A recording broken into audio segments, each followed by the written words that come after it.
โอ้ขาวว้าวหมวย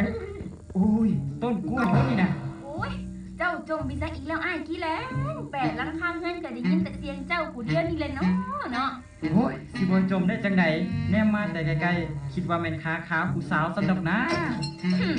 ผิดหวังแล้วหันเนาะสายตอกสายตาเจ้าหนีไปมดเลยไอ้ขี้แหล่งเอ้ยน้องขอแนะนำนี่เลยออนซอนพลัส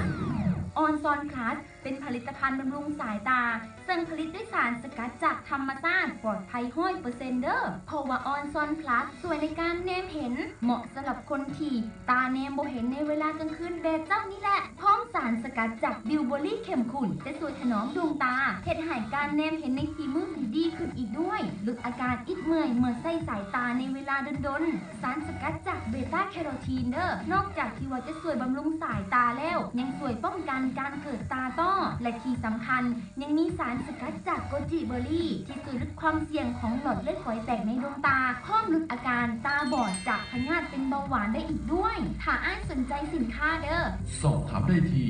ห้านสบายดี2 3 แยกห้วยน้องกงโทร9 9